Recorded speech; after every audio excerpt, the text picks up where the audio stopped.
pé. Vamos orar pelo servo do Senhor que estará trazendo a palavra de Deus para os nossos corações. Eu vim com o meu coração aberto. Abra o teu para Deus te abençoar. Senhor Jesus, abençoa teu servo que nesse momento vai ocupar esta tribuna. Usa como sempre tu tens feito, quer operar através da tua palavra, e a todos que aqui estão para ouvir a tua palavra, sejam impactados, sejam abençoados, em nome de Jesus. Amém. Cumprimento a igreja com a paz do Senhor. Convido os irmãos a abrirem as suas Bíblias no livro do Gênesis, capítulo 2, e o verso 18.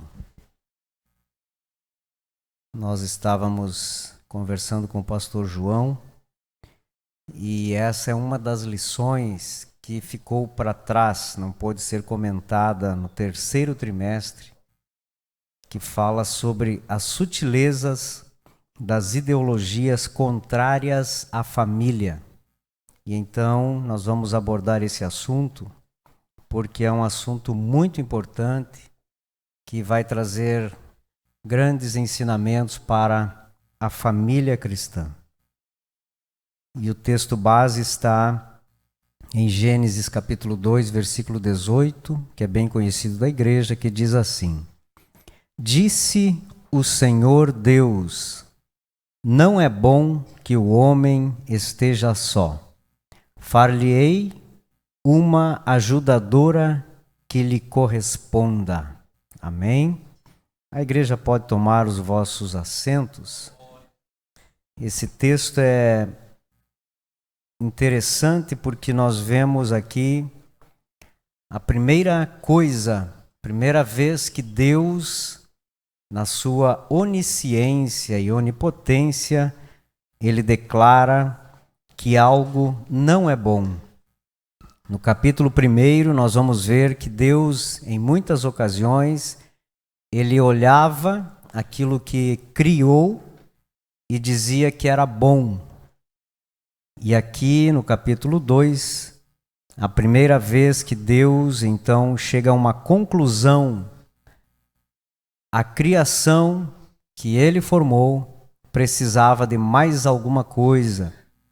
E então Deus diz que não era bom que o homem estivesse só. E a partir dali, então, formou a mulher para ser companhia do homem.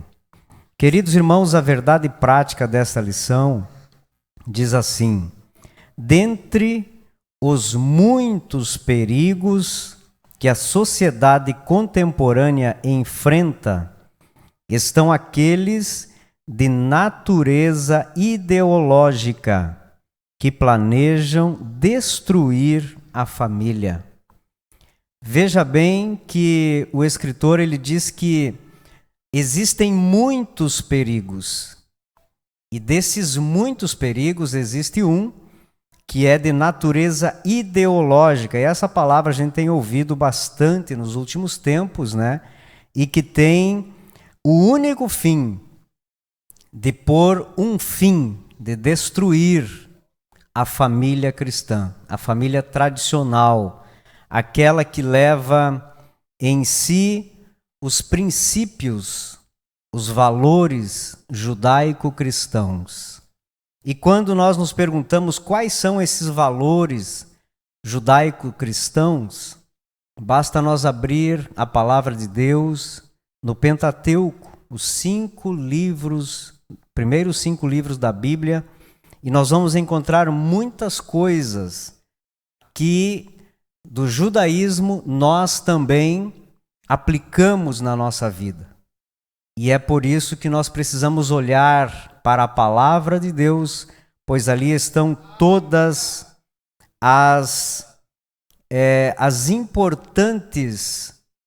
os importantes ensinamentos que Deus deixou para nós e para as nossas famílias. A família, portanto, ela é um projeto especial de Deus. Como que nós poderíamos entender se caso não houvesse família, se Deus não tivesse criado esta instituição, mas tivesse criado o homem e também a mulher, mas não tivesse criado o casamento, a família, como seria o mundo? Pensa comigo, como que seria? Seria uma bagunça, né? Até ouvi de um comentarista dizendo que o mundo seria um grande prostíbulo, porque seria uma libertinagem para que homens e mulheres se encontrassem, procriassem e causariam caos. Mas Deus, antes de criar o homem e a mulher, Deus já criou a instituição chamada família. Por isso que é um projeto especial de Deus. E Deus colocou fundamentos, e esses fundamentos servem para blindar a família dos ataques do inimigo. E a Bíblia nos traz algumas coisas que elas tratam da estabilidade da família. Todas as famílias que elas observam esses 3 fundamentos, a probabilidade da destruição, mesmo com ataques do inimigo, elas são muito menores. E se trata da monogamia, um homem e uma mulher. Heterossexualidade, um homem e uma mulher. E a indissolubilidade, casados para sempre. Essas 3 coisas são fundamentos essenciais para que a família permaneça. E nós, como cristãos, nós precisamos defender estes valores familiares, porque tudo o que o diabo quer é que essas configurações novas que estão surgindo como família, elas vêm envenenadas para fazer com que nós aceitemos estas obras do inimigo. Porque assim, estas ideologias corrompidas vão se infiltrando na família, na sociedade. Nós vamos vendo que não é tão mal, isso já acontece e a gente acaba aceitando, acatando. Mas a Bíblia não nos ensina desta forma. E nós precisamos cumprir com o que a palavra diz. Então, essa lição diz que a família é um projeto de Deus. Ela é uma instituição divina. E também fala que a célula máter da sociedade. Ela é uma instituição divina quando Jesus, consultado pelos fariseus quanto à questão do divórcio, ele respondeu: portanto, o que Deus ajuntou, não separe o homem. Por que é uma instituição divina? Porque quem ajunta, quem une é Deus. E há uma questão, uma pergunta que muitos fazem, mas aqueles casamentos que são casais não cristãos, também foi Deus que uniu? Antes de existir igreja, existia o casamento. Antes de existir a igreja, existia seres humanos.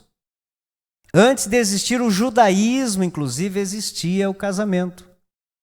Então, a instituição casamento, independente se nós somos cristãos ou não, é uma instituição divina. E nós precisamos manter. E a Bíblia diz, como Jesus mesmo afirmou, que ninguém pode separar aquilo que Deus constituiu. Ele se referia à família, à constituição familiar. Jesus reconheceu e afirmou que isto é uma instituição divina. Não é eu e a minha esposa que decidimos que nós vamos criar uma família. Esta instituição já existia. Nós só estamos entrando para o mesmo caminho que Deus traçou para a humanidade. Também vemos que foi Deus que a criou, então. Por isso que há consequências quando o homem decide pôr um fim no casamento. Porque ele não está somente dando um fim no casamento, mas, em muitos casos, na família. E aí está contrapondo aquilo que Deus criou. E sempre haverá consequências.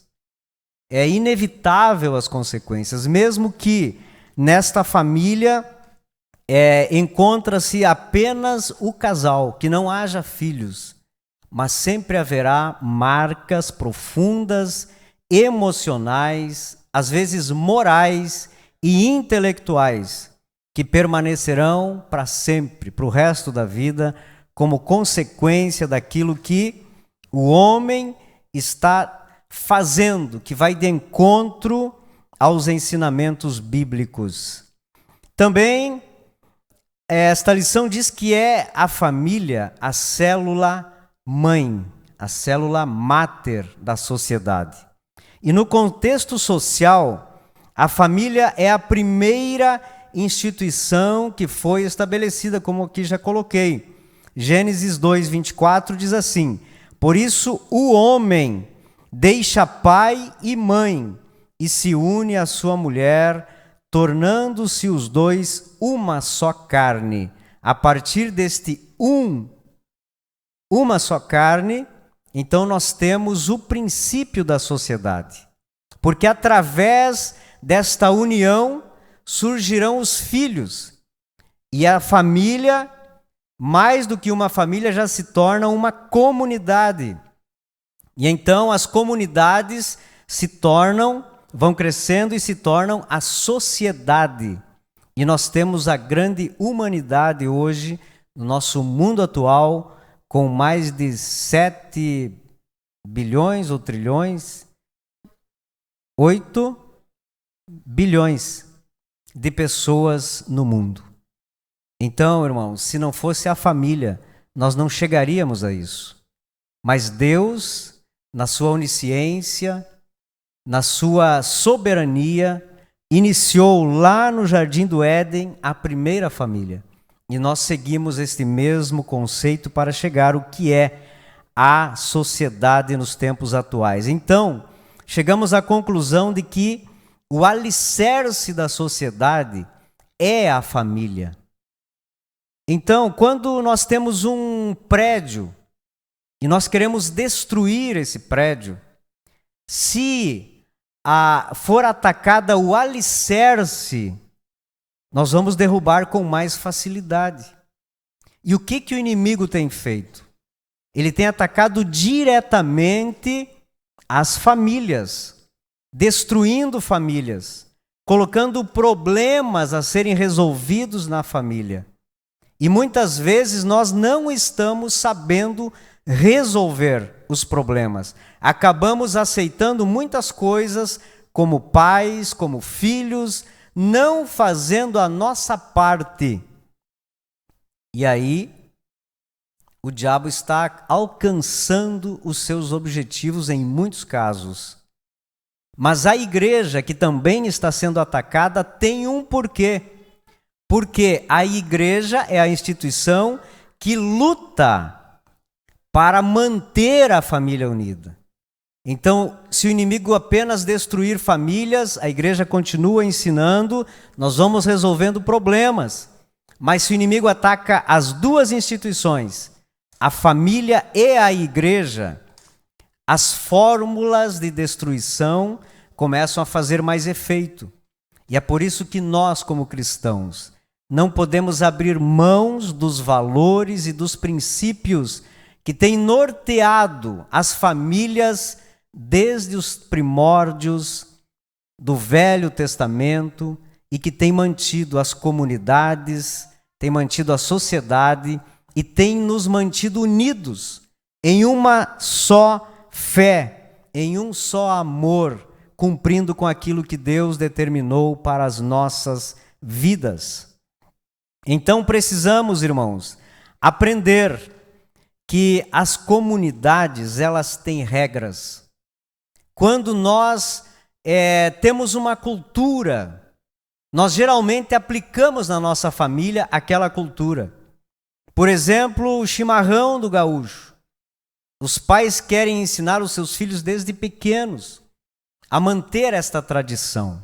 E assim na igreja, nós precisamos que as famílias aceitem esse desafio, continuem tendo este compromisso de trazer a palavra de Deus para o dia a dia, para que o inimigo não tenha forças para derrotar e destruir a família que Deus criou.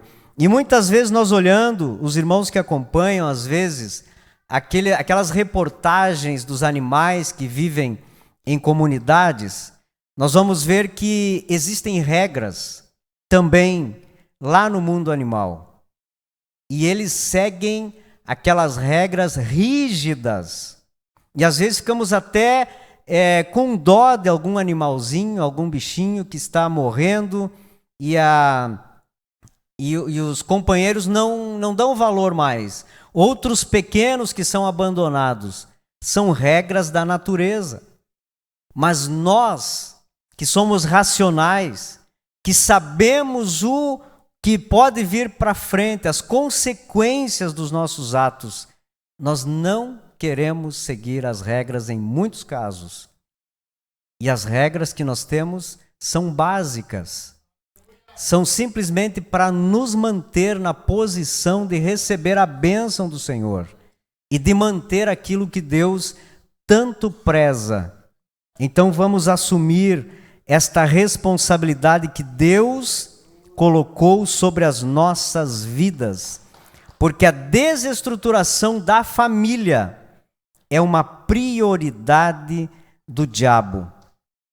E ele sabe, ele consegue em muitos casos mexer na base, na família, por influências, por ideologias, porque eles vão deturpando os valores, exatamente aquilo que nós precisamos manter. Eles vão na raiz do problema. E ali vão colocando veneno para que nós vamos sendo destruídos de dentro para fora. O diabo não tem pressa de destruir a tua família, a minha família, a nossa família. Ele vai sorrateiramente mudando as ideias, mudando os princípios. É uma coisa hoje, outra amanhã. E os irmãos notam que as crianças, elas têm uma facilidade muito grande de assimilar as coisas, de entender as coisas. E às vezes o professor na escola, às vezes o coleguinha de aula, o amiguinho da rua, eles vão falando algumas coisas, levando a criança a entender diferente daquilo que o pai está vivendo. E se nós não falarmos para os nossos filhos, aonde vai parar a nossa família? Porque depois que chega a adolescência, chega a juventude, muitos filhos não querem mais ouvir os pais. E aí que começam os problemas. Mas se tivéssemos atacado o problema lá no princípio, não teríamos isso. Inclusive Jesus, quando foi questionado pelos fariseus, ele se isenta de dar uma opinião porque Herodes estava divorciado. E ele diz, volte lá no princípio e veja o que Deus falou. Nós precisamos sempre voltar lá no princípio para entender, para aplicar, para aprender e para que Deus nos use para servir de bênçãos dentro da nossa casa. Os fundamentos da família cristã que nós conhecemos, como eu falei, casamento em primeiro lugar monogâmico e heterossexual. Então, é dever do cristão em primeiro lugar viver em um casamento monogâmico, um cônjuge. Isso não quer dizer que é proibido, ou seja, isso não quer dizer apenas que a Bíblia não aceita que o homem traga mais uma mulher para dentro de casa, para dentro do lar, porque existe isso por aí. Mas também aqueles problemas que existem na segunda pessoa, seja ela oculta dos olhos do cônjuge, ou muitas vezes até quando a pessoa sabe, mas aceita, faz olho grosso, fecha os olhos para esta situação. Deus não aceita. A palavra de Deus não nos ensina desta forma. Inclusive, Paulo falando a Timóteo, ele diz: é necessário, pois, que o bispo seja irrepreensível, marido de uma só mulher, do começo ao final, não é uma cada vez. É uma para a vida. Segundo a palavra de Deus, a poligamia, ela deve ser rejeitada, porque é uma forma pervertida da construção familiar. É quando as pessoas querem perverter-se, elas querem viver uma vida de libertinagem, contrárias à palavra do Senhor. E a Bíblia não aceita isto. Outra coisa que nós comentamos é que o casamento ele é heterossexual, constituído por um homem e uma mulher. Lá no Gênesis 1:27, Deus criou macho e fêmea. E há uma lógica nisso, que não precisa nós nem abordar o assunto. Deus fez o casamento, Deus instituiu a família para quê? Para o prazer, para a companhia e para a procriação. E se não for um homem e uma mulher, um macho e fêmea, não há como procriar-se. Se dependêssemos disso, a sociedade, a humanidade não chegaria ao número que foi citado aqui. Então, é um homem e uma mulher. Por isso Jesus disse que Deus criou homem e mulher. Isto mostra que o gênero é baseado no sexo biológico e não há um terceiro sexo. Outra coisa que nós precisamos observar é que o casamento é indissolúvel. É um princípio bíblico. Jesus disse: o que Deus ajuntou, não separe o homem. E toda vez que o homem foi contra os princípios de Deus, sempre houve uma colheita desnecessária. Então nós precisamos acatar para que recebemos as bênçãos do Senhor. O casamento bíblico, ele é feito para durar. O adultério é um acontecimento que pode pôr um fim no casamento se não houver perdão. Mas antes de tudo, nós precisamos entender que há o perdão. Assim como Deus perdoou a humanidade dos seus pecados, por que muitas vezes, em situações semelhantes, o homem não quer perdoar o seu cônjuge ou a mulher? E aí nós ficamos nos questionando, porque muitas vezes se aproveita a situação para pôr em prática aquilo que já estava no coração. Muitas vezes casais ou casamentos se terminam porque a pessoa, tendo já em vista um possível divórcio, resolve a empurrar o casamento para situações que a Bíblia não aceita, forçando o cônjuge a ter atitudes desnecessárias, inclusive pecando contra Deus, para que possa se aproveitar da ocasião. Mas nós, como cristãos, precisamos aceitar que o casamento é indissolúvel. Aquilo que Deus ajuntou, o homem não separa. Amém? E aí nós chegamos no terceiro tópico, que diz a sutileza da nova configuração familiar. Em primeiro lugar, aqui o escritor fala sobre casamento entre pessoas do mesmo sexo. Os irmãos prestem atenção no que escreveu esse homem aqui. Em maio de 2011, o Supremo Tribunal Federal reconheceu a união homoafetiva como núcleo familiar, como qualquer outro núcleo familiar. Isso porque não havia e não há uma lei aprovada no Congresso Nacional que legisle sobre esse assunto. A partir do entendimento firmado pelo STF, o STJ determinou, em outubro do mesmo ano, que o mesmo reconhecimento se aplicava para os casamentos. Veja que começou com uma decisão de um órgão. O segundo órgão já aceitou. No mesmo ano foi reconhecido e se aplicou aos casamentos. Para evitar a falta de reconhecimento nos cartórios, o Conselho Nacional de Justiça publicou uma resolução em que regulamentava os trâmites e proibia os cartórios de recusar a celebração de casamento civil e a conversão de união estável em casamento entre pessoas do mesmo sexo.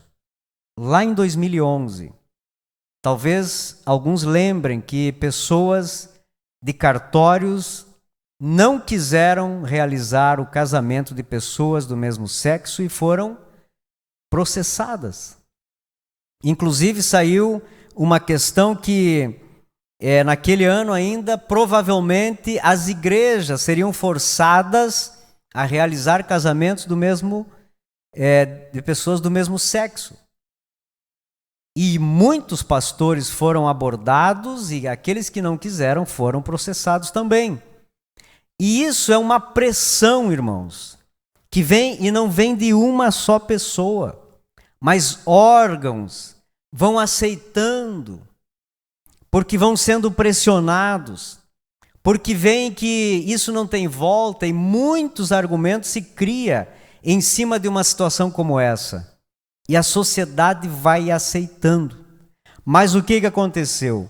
Isso provocou reação entre os cristãos.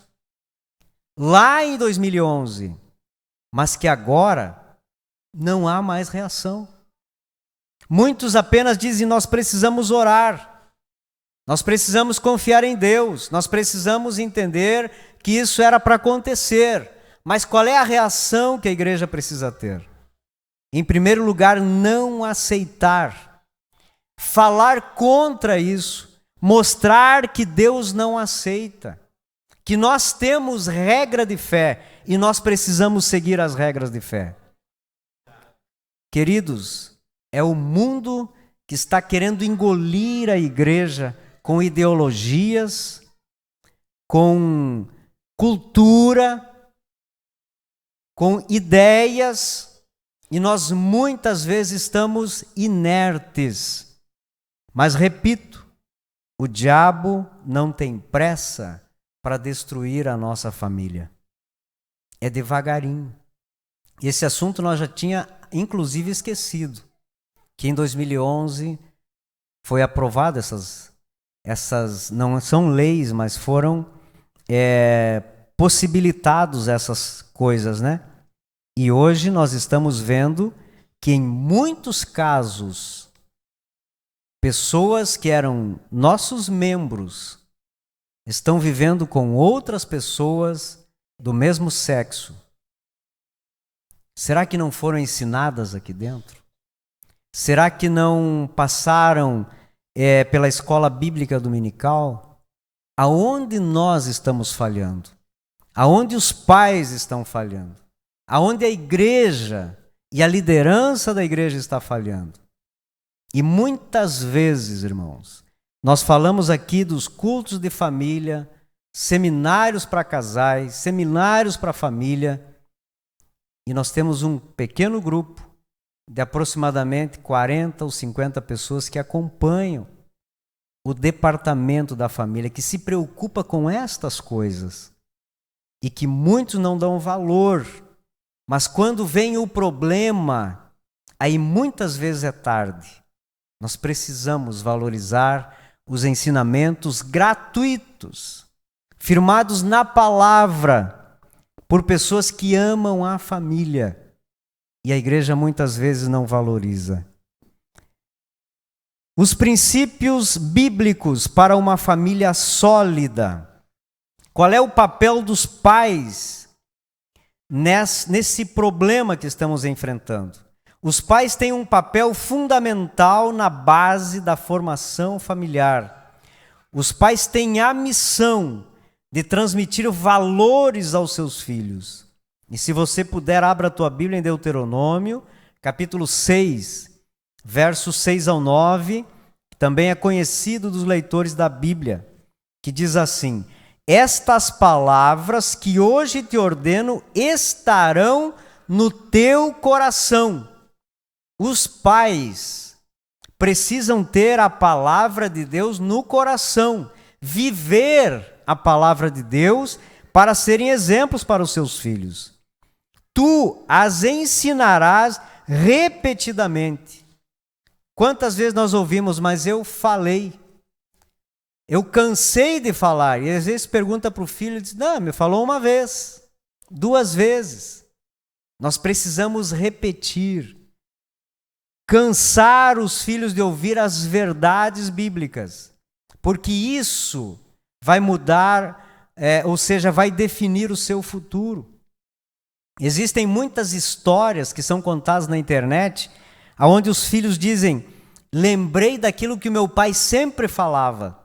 Se sempre falava, ele ouvia no mínimo uma vez por dia. E às vezes nós não queremos incomodar os nossos filhos. Nós queremos honrar os nossos filhos muito mais do que a Deus.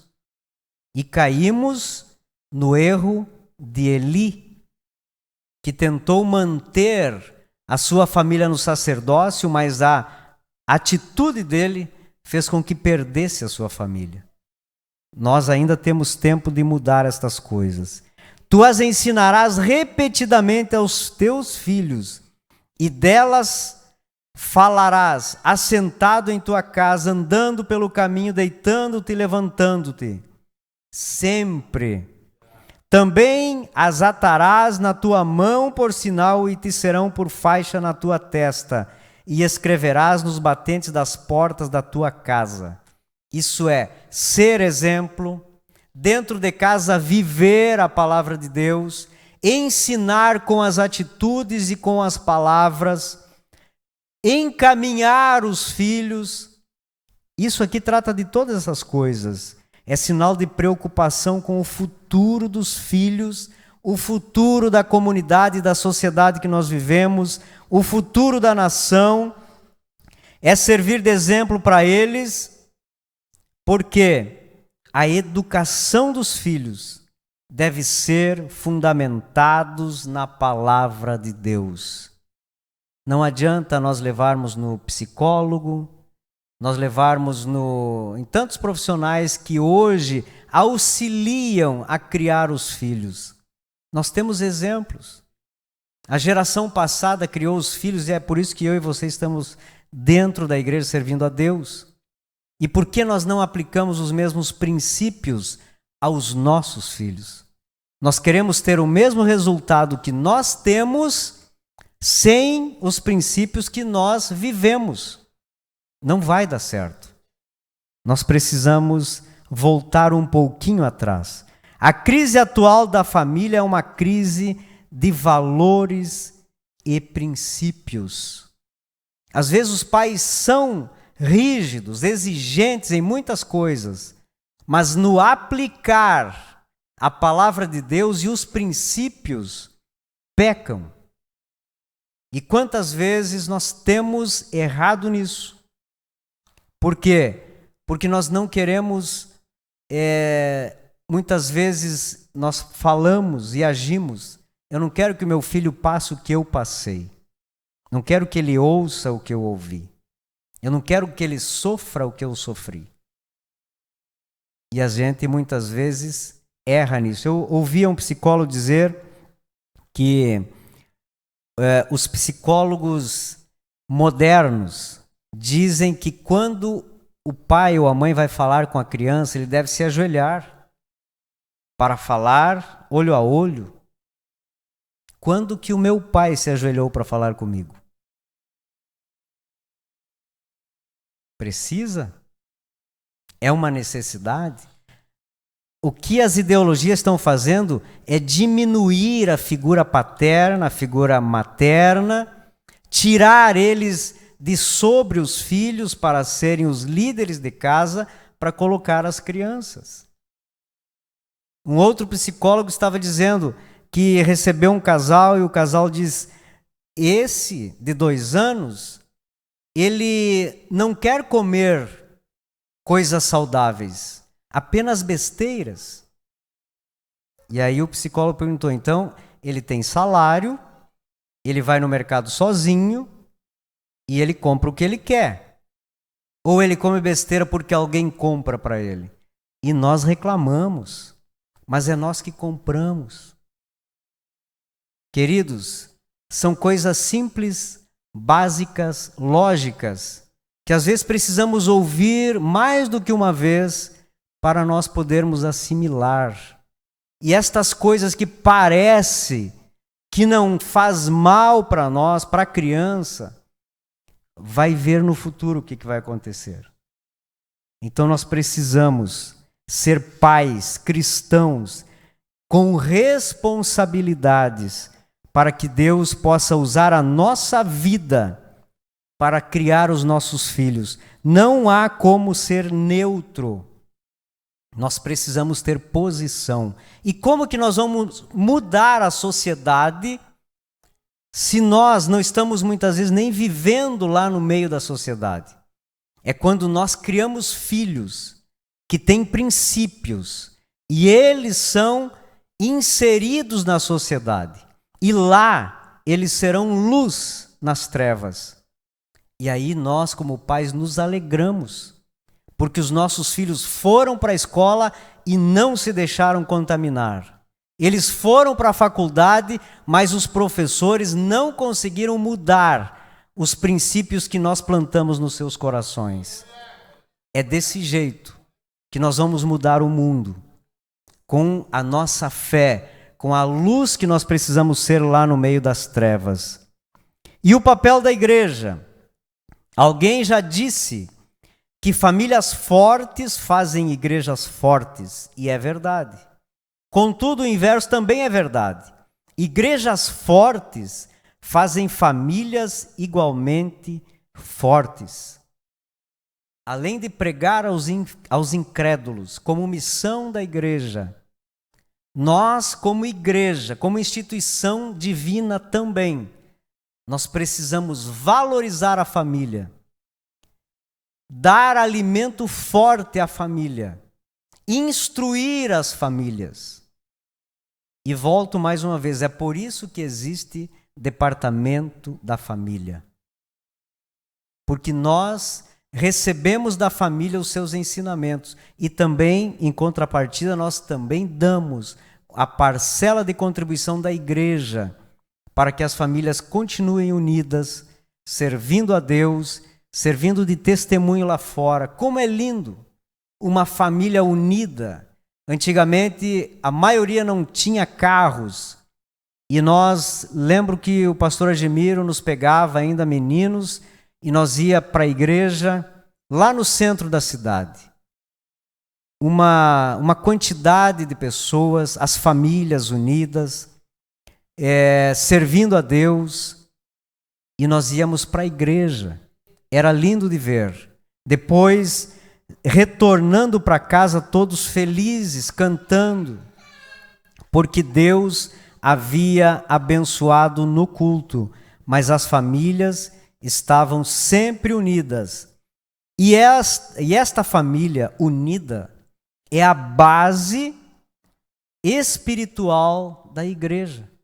Eu já falei aqui, como é difícil apacentar um rebanho aonde as famílias estão divididas, aonde há apenas um ou dois, e muitas vezes um aqui embaixo, o outro lá em cima, porque não querem se enxergar. Existe isso.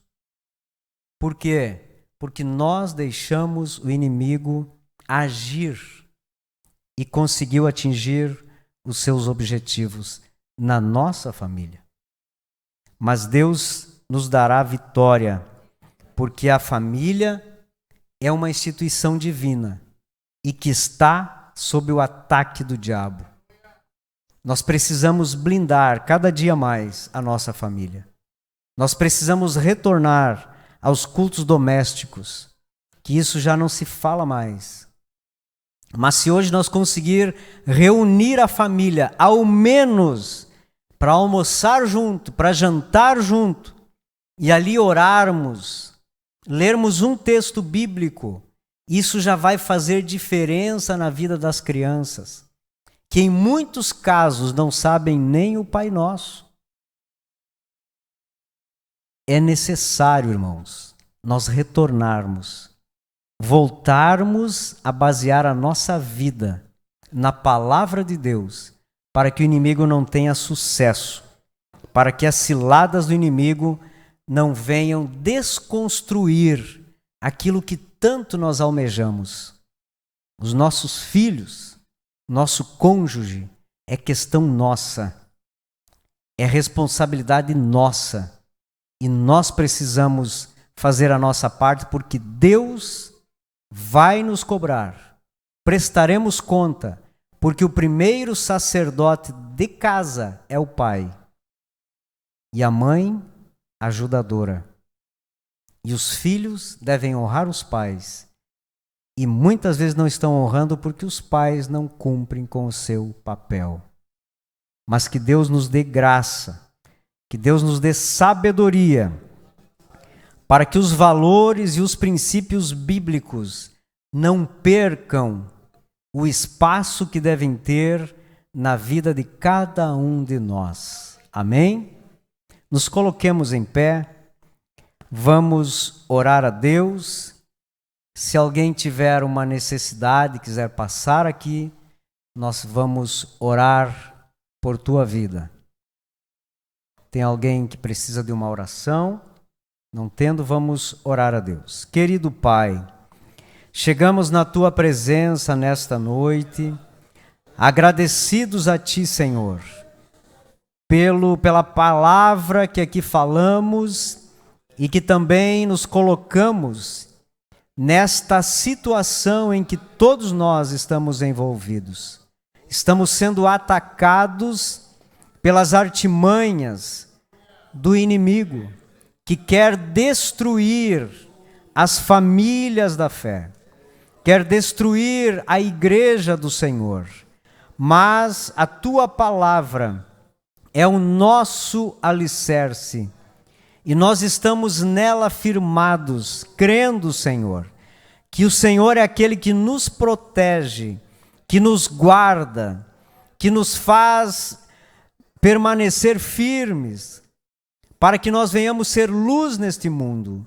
Não permita, ó Deus, que o diabo venha atingir os seus objetivos ao nos atacar, mas que nós tenhamos a graça, a alegria de sermos defendidos por Ti, mas também fazermos a nossa parte, como pai, como esposo, as irmãs como esposa, os filhos como filhos, assim como a Tua palavra nos ensina, para que possamos, Senhor, fazer com que esta obra continue, para fazer com que cumpramos com tudo aquilo que o Senhor deseja para nós, para que o Teu nome seja exaltado, ó Pai, para que o Teu nome seja glorificado, em nome de Jesus. Amém.